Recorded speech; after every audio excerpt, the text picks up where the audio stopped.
Assalamualaikum warahmatullahi wabarakatuh. Assalamualaikum ya ahi ya uhti. Jadi nyanyi deh. Dan mudah-mudahan dijawab karena menjawab salam itu wajib loh. Betul sekali. Bertemu kembali dengan kita berdua. Ada saya Sahrul Gunawan. Saya Zizi Syahab seperti biasa dalam acara Berita Islami Masa Kini. Oke, hari ini kita mau bahas apa aja? Yang pertama kita akan bahas ini pasti sebagian besar belum tahu ini nih ya. Benarkah Borobudur itu, Candi Borobudur itu peninggalan Nabi Sulaiman? Oh ya? Aku juga pengen tahu loh, karena aku juga baru dengar di berita ini. Langsung kita lihat aja penjelasannya. Oke, langsung aja deh ya. Ini dia. Ya.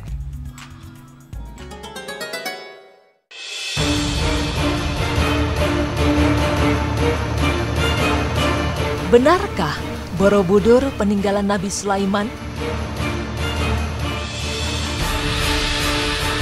Mendengar pertanyaan tersebut, tentu banyak orang yang akan mengernyitkan dahi sebagai tanda ketidakpercayaannya.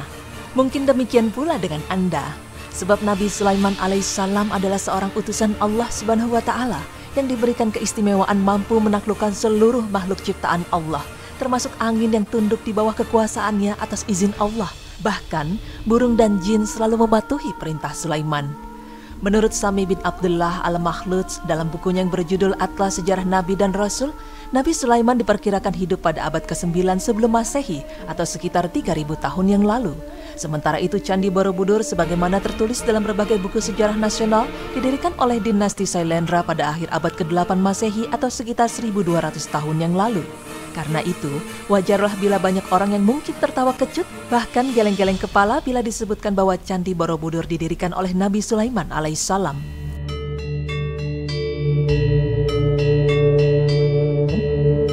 Lalu, bagaimana bisa dikatakan bahwa Candi Borobudur merupakan peninggalan Nabi Sulaiman yang hebat dan agung itu?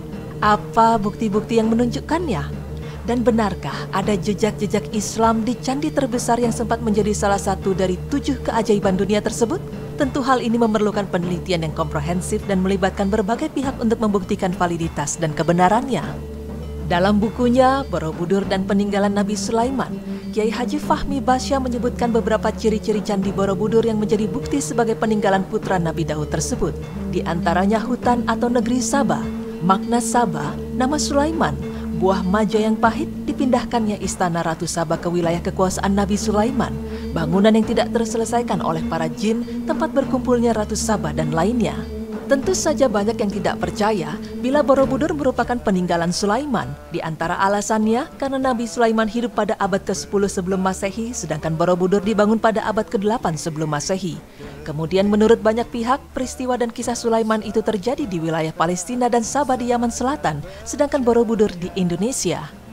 Tentu saja hal ini menimbulkan penasaran, apalagi Kiai Haji Fahmi Basya menunjukkan bukti-buktinya berdasarkan keterangan Al-Quran. Dalam bukunya tersebut, Kiai Haji Fahmi Basya mengungkapkan dengan bukti-bukti ilmiah bahwa Candi Borobudur dibangun oleh Nabi Sulaiman dengan bantuan para jin. Pada zaman ketika Nusantara belum berbentuk seperti sekarang, yaitu masih berupa daratan yang luas.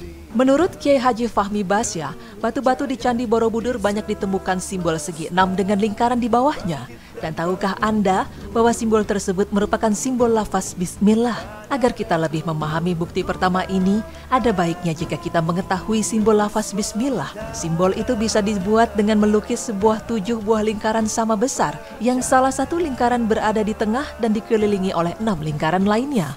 Masing-masing lingkaran memiliki satu huruf pada lafaz Bismillah, yaitu Ba, Shin, Mim, Alif, Lam, dan Ha. Jika keenam lingkaran di luar masing-masing titik pusatnya secara berurutan dihubungkan dengan garis, kemudian lingkaran-lingkaran yang di luar itu dihapus, jadilah bentuk itu sebagai segi 6 dengan lingkaran di tengahnya. Itulah simbol lafaz Bismillah.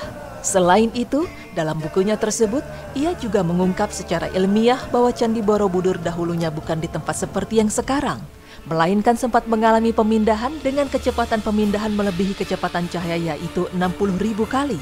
Hal ini mengakibatkan kontur Candi Borobudur mengalami perubahan.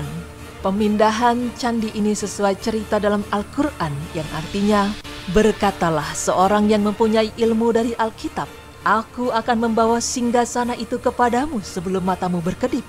Maka tatkala Sulaiman melihat singgasana itu terletak di hadapannya, ia pun berkata, ini termasuk kurnia Tuhanku, untuk menguji apakah aku bersyukur atau mengingkari akan nikmatnya. Dan barang siapa yang bersyukur, maka sesungguhnya dia bersyukur untuk kebaikan dirinya sendiri. Dan barang siapa yang ingkar, maka sesungguhnya Tuhanku maha kaya, lagi maha mulia. Quran Surah An-Naml ayat 40. Selama ini yang sering diungkapkan adalah bahwa pemindahan itu terjadi dari Yaman ke Palestina.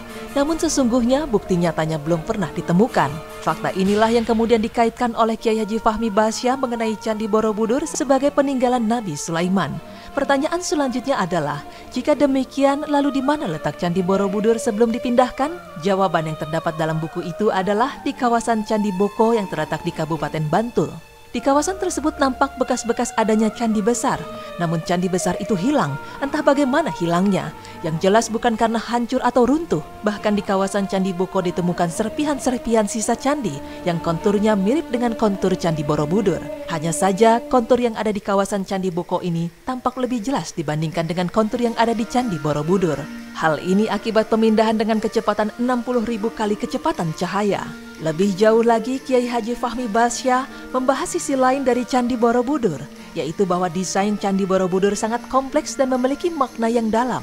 Misalnya, relief yang ada di dinding-dindingnya, ukuran volume candi yang membentuk balok Al-Quran 23x23x12 sama dengan 6.348, sama dengan jumlah ayat dalam Al-Quran, beserta basmalah. Bahkan bukti foto Google Earth juga menunjukkan bahwa puncak candi membentuk sebuah garis lurus yang menghubungkannya dengan Rukun Syam dan Hajar Aswad Ka'bah. Dan banyak lagi fakta-fakta yang dikemukakan dalam bukunya itu. Tak hanya itu, menurut Fahmi Bahsyah, melalui relief-relief yang ada memang terdapat beberapa simbol yang mengesankan dan identik dengan kisah Sulaiman dan Ratu Saba. Kemudian tanda-tanda ini dikaitkan keterangan Al-Quran. Pertama, seperti adanya relief tabut, yaitu sebuah kotak atau peti yang berisi warisan Nabi Daud alaihissalam kepada Sulaiman. Konon, di dalamnya terdapat kitab Zabur, Taurat, dan tongkat Musa. Pada relief yang terdapat di Borobudur, tampak peti atau tabu itu dijaga oleh seseorang. Mengenai masalah tabut ini sudah dijelaskan dalam Al-Quran yang artinya, dan Nabi mereka mengatakan kepada mereka, sesungguhnya tanda ia akan menjadi raja ialah kembalinya tabut kepadamu. Di dalamnya terdapat ketenangan dari Tuhanmu dan sisa dari peninggalan keluarga Musa dan keluarga Harun. Tabut itu dibawa malaikat. Sesungguhnya pada yang demikian itu terdapat tanda bagimu jika kamu orang yang beriman. Quran Surah Al-Baqarah ayat 248. Dalam bukunya disebutkan juga relief kedua, yaitu ditemukan pekerjaan jin yang belum selesai akibat mengetahui Sulaiman telah wafat. Saat mengetahui Sulaiman wafat, para jin pun menghentikan pekerjaannya dan di Borobudur terdapat patung yang belum tuntas diselesaikan. Patung itu disebut dengan Unfinished Solomon. Ketiga, para jin diperintahkan membangun gedung yang tinggi dan membuat patung-patung. Seperti diketahui banyak patung yang ada di Borobudur, sedangkan gedung atau bangunan yang tinggi itu maksudnya adalah Candi Prambanan. Begitulah yang diteliti oleh Kiai Haji Fahmi Bahsyah. Kiai Haji Fahmi Bahsyah juga menyebutkan dalam bukunya bahwa relief keempat adanya relief Nabi Sulaiman berbicara dengan burung-burung dan hewan-hewan. Bahkan sejumlah frame relief Borobudur bermotifkan bunga dan burung. Di sana terdapat pula sejumlah relief hewan lain seperti gajah, kuda, babi, anjing, monyet, dan lainnya. Kelima, kisah Ratu Saba dan rakyatnya yang menyembah matahari dan bersujud kepada sesama manusia. Menurut Fahmi Bahsyah, Saba artinya berkumpul atau tempat berkumpul. Ungkapan burung hud-hud tentang Saba karena burung tidak mengetahui nama daerah itu. Ditambahkan Fahmi Bahsyah bahwa tempat berkumpulnya manusia itu adalah di Candi Ratu Boko yang terletak di sekitar 36 km dari Candi Borobudur. Jarak ini juga memungkinkan burung menempuh perjalanan dalam sekali terbang. Untuk masalah menyembah matahari, dari Candi Ratu Boko memang nampak sekali proses terbit dan terbenamnya matahari. Banyak wisatawan yang mengejar proses sunset maupun sunrise di candi tersebut. Bisa jadi memang dulunya candi tersebut dibangun di sana dengan maksud agar mudah menyembah matahari. Wallahu alam. Keenam, Saba ada di Indonesia, yakni Wonosobo. Dalam Al-Quran disebutkan bahwa wilayah Saba ditumbuhi pohon yang sangat banyak. Dalam Kamus Bahasa Jawi Kuno yang disusun oleh Dr. Maharsi, kata wana bermakna hutan. Jadi menurut Fahmi, Wana Saba atau Wonosobo adalah hutan Saba. Tanda-tanda ketujuh adalah buah maja yang pahit. Ketika banjir besar menimpa wilayah Saba, pepohonan yang ada di sekitarnya menjadi pahit sebagai azab Allah kepada orang-orang yang mendustakan ayat-ayatnya. Allah berfirman yang artinya, tetapi mereka berpaling, Maka kami datangkan kepada mereka banjir yang besar dan kami ganti kedua kebun mereka dengan 2 kebun yang ditumbuhi pohon-pohon yang berbuah pahit, pohon atsal dan sedikit dari pohon sidar. Quran Surah Saba ayat 16. Kedelapan, nama Sulaiman menunjukkan sebagai nama orang Jawa. Kebanyakan dari awalan kata Su merupakan nama-nama Jawa dan Sulaiman adalah satu-satunya nabi yang namanya berawalan Su. Tanda ke-9 yaitu ditemukan surat Nabi Sulaiman kepada Ratu Saba di kolam pemandian Candi Ratu Boko. Dahulu, Sulaiman berkirim surat kepada Ratu Saba melalui burung hudhud. Pergilah kamu dengan membawa suratku ini. Quran Surah An-Naml ayat 28. Menurut Fahmi, surat itu ditulis di atas plat emas sebagai bentuk kekayaan Nabi Sulaiman. Surat tersebut bertuliskan Bismillahirrahmanirrahim. Ke-10, adanya bangunan yang tinggal sedikit atau Sidrin Khalil. Bangunan yang tinggal sedikit itu adalah wilayah Candi Ratu Boko dan di sana terdapat sejumlah stupa yang tinggal sedikit. Menurut Fahmi, ini membuktikan bahwa istana Ratu Boko adalah istana Ratu Saba yang dipindahkan atas perintah Sulaiman. Selain bukti-bukti di atas, menurut Fahmi, masih banyak lagi bukti lainnya yang menunjukkan bahwa kisah Ratu Saba dan Sulaiman terjadi di Indonesia. Seperti terjadinya angin muson yang bertiup dari Asia dan Australia, kisah istana yang hilang atau dipindahkan, dialog Ratu Bilqis dengan para pembesarnya ketika menerima surat Sulaiman, nama Kabupaten Sleman, Kecamatan Salaman, Desa Salam, dan lainnya. Nah pemirsa, lalu apakah Anda juga meyakini bahwa Borobudur merupakan peninggalan Sulaiman? Namun apapun itu, hanya Allah yang mengetahuinya dengan pasti, karena semua itu masih bersifat dugaan semata. Sedangkan dugaan tidak berfaedah untuk menegakkan kebenaran sedikitpun, sebagaimana firman Allah yang artinya, dan sesungguhnya dugaan atau zon itu tidak bermanfaat untuk menetapkan kebenaran sedikitpun. Quran Surat An-Najm ayat 28.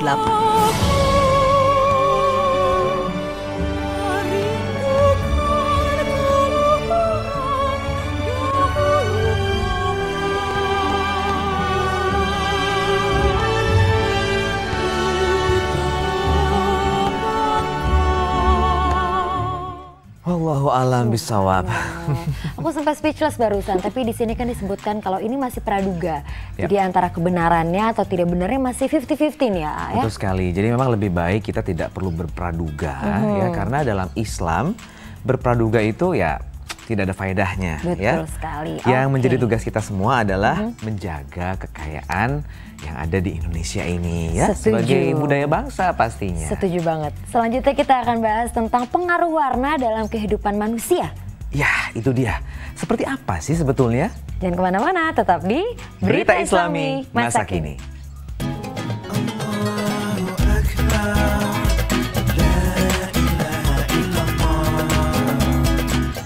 Zi, iya. Konon warna itu bisa mempengaruhi mood kita. Oh ya? Jadi sebenarnya apa aja sih pengaruh warna dalam kehidupan manusia? Langsung kita lihat aja penjelasannya. Ini dia.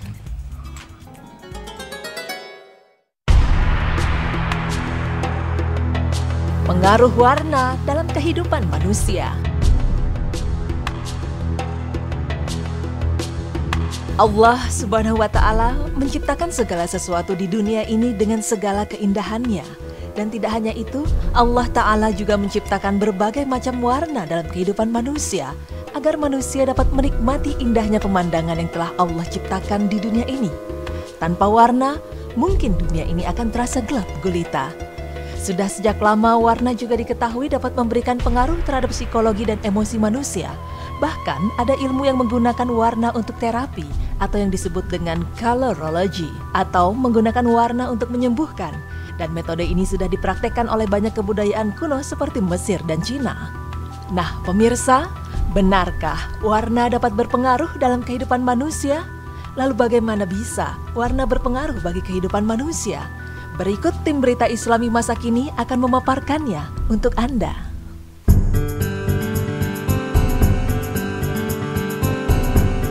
Membahas tentang pengaruh warna dalam kehidupan manusia tidak lepas dari kesukaan Rasulullah SAW dengan warna putih. Ya, karena warna putih merupakan lambang kesucian, maka Rasulullah SAW pun bersabda, "Pakailah oleh kalian pakaian yang putih karena itu termasuk pakaian yang paling baik. Dan berilah kafan pada orang mati di antara kalian dengan kain warna putih. Hadis riwayat Abu Daud 4061, Tirmizi 994 dan Ibnu Majah 3566. Al-Hafiz Abu Thahir mengatakan bahwa hadis ini hasan. Allah Subhanahu wa taala berfirman yang artinya, mereka itulah orang-orang yang bagi mereka surgaan, mengalir sungai-sungai di bawahnya. Dalam surga itu mereka dihiasi dengan gelang emas dan mereka memakai pakaian hijau dari sutra halus dan sutra tebal. Sedang mereka duduk sambil bersandar di atas dipan-dipan yang indah. Itulah pahala yang sebaik-baiknya dan tempat istirahat yang indah. Quran Surat Al-Kahf ayat 31. Dalam ayat lain Allah Subhanahu wa taala juga berfirman yang artinya, mereka memakai pakaian sutra halus yang hijau dan sutra tebal, dan dipakaikan kepada mereka gelang terbuat dari perak, dan Tuhan memberikan kepada mereka minuman yang bersih. Quran Surat Al-Insan ayat 21. Pemirsa beriman, dari ayat-ayat Al-Quran tersebut digambarkan bahwa pakaian ahli surga adalah berwarna hijau, dan tentu saja warna hijau untuk ahli surga mengandung hikmah. Ternyata setelah melakukan berbagai percobaan untuk meneliti pengaruh warna terhadap kejiwaan seseorang, para ahli jiwa berhasil mengungkap bahwa satu-satunya warna yang dapat mendatangkan kebahagiaan pada diri seseorang adalah warna hijau. Inilah yang menafsirkan hikmah Allah di balik penciptaan tumbuhan, pepohonan, dan hutan dengan warna hijau. Warna hijau juga identik dengan pakaian para ahli bedah, agar ketika akan melakukan operasi, pasien diharapkan dapat merasakan kebahagiaan saat melihat warna hijau.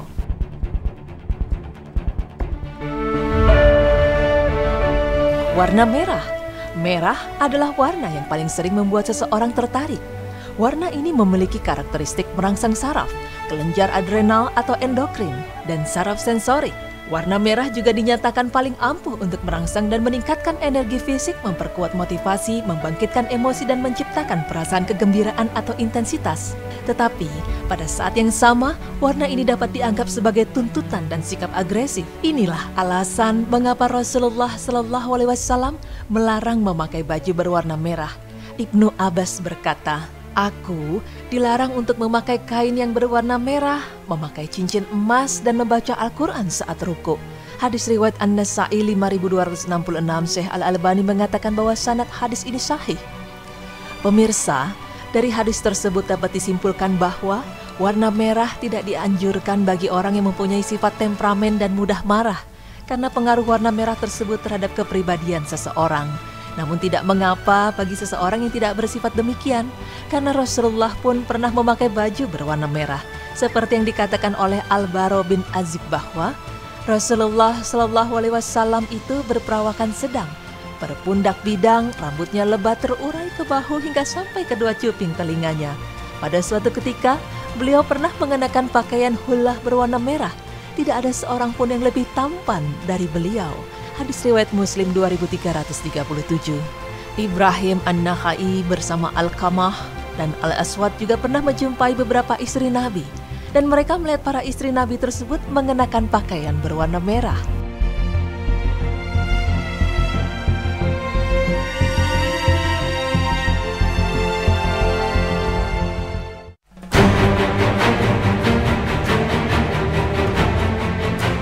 Warna lainnya adalah kuning. Ya, kuning adalah warna cerah yang dapat menarik banyak perhatian dan dapat mendorong sistem saraf. Warna ini bisa dipakai sedikit untuk pemberitahuan seperti halnya cahaya kedua lampu rem yang ada di kendaraan. Warna kuning juga dapat menstimulasi berbagai fungsi tubuh seperti aliran empedu dan cara kerja hati. Ia memiliki sifat pencahar dengan cara mempromosikan sekresi asam lambung dan membantu pembuangan usus. Kuning juga berhubungan dengan intelektual dan proses mental. Warna cerah ini bisa merangsang otak serta membuat Anda lebih waspada dan tegas. Imam Nawawi rahimahullah berkata bahwa boleh menggunakan pakaian yang bergaris merah, kuning, hijau, dan warna pakaian yang bercorak lainnya. Hal ini berdasarkan kesepakatan para ulama, dan warna pakaian yang bercorak semacam itu tidaklah makruh sedikit pun. Inilah yang dikatakan oleh Imam Asy-Syafi'i dan pengikutnya. Sedangkan warna ungu dinyatakan dapat mendatangkan ketenangan, dan warna biru membawa manusia yang luas, lapang, dan dingin.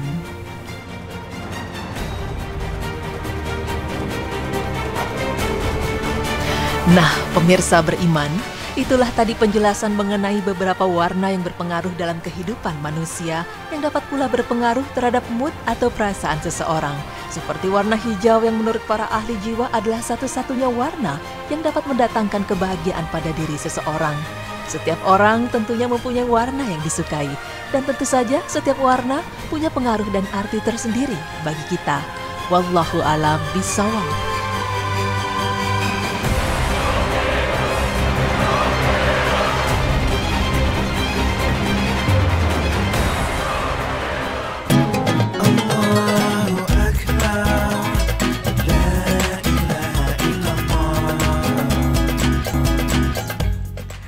Pemirsa, kita semua pasti ingin masuk surga, ya kan?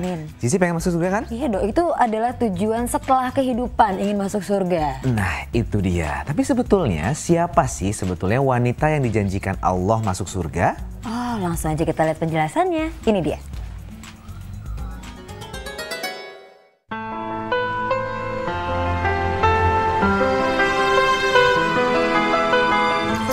Siapakah wanita-wanita yang dijamin masuk surga? Menjadi seorang wanita memang tidaklah semudah teori yang ada. Walaupun di mata Allah Subhanahu wa Ta'ala, wanita itu adalah seorang yang mulia, tapi sebenarnya ada beberapa hal yang perlu kita jaga, seperti menjaga aurat kita, akhlak, sikap, perilaku, bahkan menjaga pandangan kita terhadap lelaki.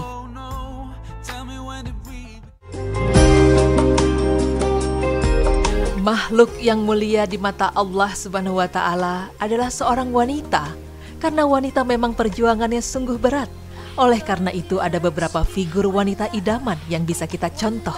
Figur wanita yang pertama adalah Khadijah binti Khuwailid. Beliau tumbuh dalam lingkungan keluarga yang terhormat, sehingga mendapat tempaan akhlak yang mulia, sifat yang tegas, penalaran yang tinggi, dan mampu menghindari hal-hal yang tidak terpuji. Sehingga ketika itu Khadijah dipanggil sebagai At-Tahirah atau wanita yang suci. Selain itu, beliau juga merupakan orang pertama yang menyambut seruan iman yang dibawa Muhammad tanpa banyak membantah dan berdebat. Bahkan ia pun tetap membenarkan, menghibur, dan membela Rasulullah SAW di saat semua orang mendustakan dan mengucilkan beliau. Sebagaimana Abu Hurairah radhiyallahu anhu menceritakan bahwa ketika itu Jibril mendatangi Rasul dan berkata, "Wahai Rasulullah SAW, ini Khadijah telah datang. Bersamanya sebuah bejana yang berisi lauk, makanan, dan minuman. Jika dirinya sampai, katakan padanya bahwa robnya dan diriku mengucapkan salam untuknya. Dan kabarkan pula bahwa untuknya rumah di surga dari emas yang nyaman, tidak bising dan merasa capai." Hadis riwayat Bukhari 3820, Muslim 2432. Lalu figur yang kedua adalah Aisyah radhiyallahu anha. Aisyah adalah seorang wanita yang berparah cantik dan berkulit putih. Sebab itulah ia sering dipanggil dengan Humaira. Selain cantik, Aisyah juga dikenal sebagai seorang wanita cerdas, di mana Allah Subhanahu wa Ta'ala telah mempersiapkannya untuk menjadi pendamping Rasulullah SAW dalam mengemban amanah risalah yang akan setia untuk mendampingi dan menghibur beliau. Suatu hari Jibril memperlihatkan kepada Rasulullah SAW gambar Aisyah pada secari kain sutra berwarna hijau, sembari mengatakan, ia adalah calon istrimu kelak di dunia dan di akhirat. Hadis riwayat At-Tirmizi 3880 sahih. Selanjutnya adalah Fatimah binti Rasulillah. Fatimah adalah seorang putri wanita terpandang dan mantap agamanya. Selain itu, beliau juga merupakan wanita yang penyabar, taat beragama, baik perangainya dan rajin bersyukur. Rasulullah SAW pernah bersabda kepada Fatimah, "Tidakkah kamu ridho sekiranya menjadi pemimpin para wanita penghuni surga?" Hadis riwayat Bukhari dan Muslim.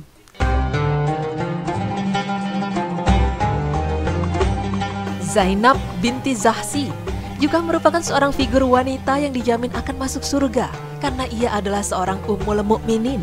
Zainab adalah seorang wanita yang cantik parasnya dan merupakan penghulu para wanita dalam hal agamanya, kedermawanannya, dan kebaikannya.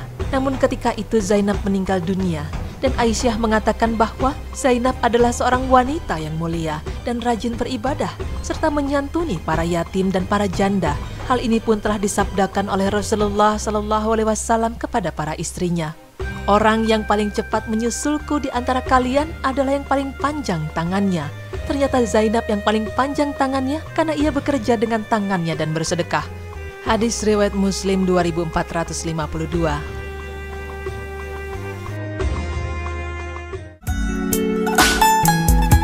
Hafsah binti Umar adalah seorang wanita mulia yang rajin berpuasa dan rajin salat malam. Hafsah itu memiliki seorang suami yang bernama Humais bin Huzafah As-Sahmi. Namun ketika perang Badar suaminya itu meninggal dunia. Hafsah pun mencurahkan isi hatinya kepada Rasulullah SAW dan tidak disangka-sangka Rasul pun berniat untuk menikahi Hafsah. Tapi pada suatu ketika Rasulullah SAW pernah mentalak Hafsah.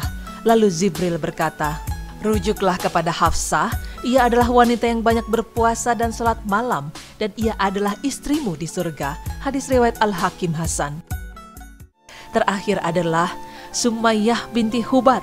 Ia adalah seorang wanita yang dijamin masuk surga oleh Allah Subhanahu wa taala. Karena ia adalah wanita yang pertama kali mati syahid yang dibunuh oleh Abu Jahal.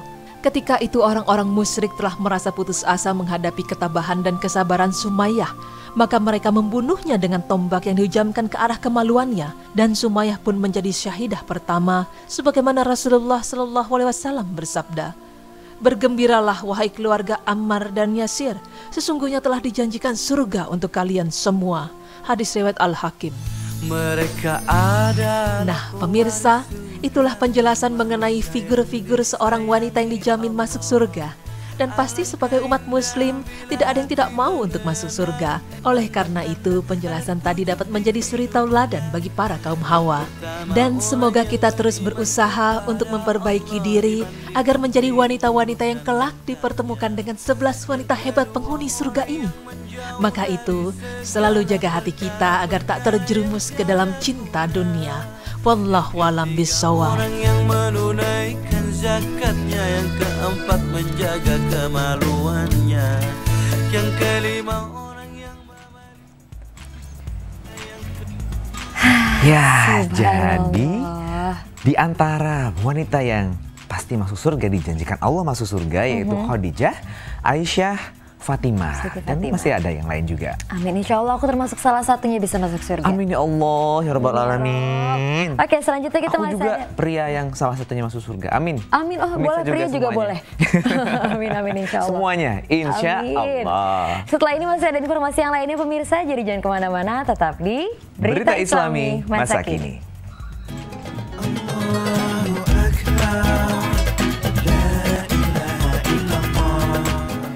Iya, alhamdulillah ya, nggak terasa udah hampir 45 menit loh kita menemani pemirsa semuanya. Iya, insya Allah semuanya bermanfaat yang kita berikan. Amin ya Rabbal Alamin. Dan kita ingetin lagi ya, coba kebaikan apa yang sudah kita buat hari ini. Betul. Ya, kalau gitu kita tingkatkan lagi dong ya pemirsa ya, sama-sama. Setelah ini akan ada tutorial hijab ya pemirsa, dan jangan lupa saksikan terus Berita Islami Masa Kini hanya di Trans TV milik kita bersama.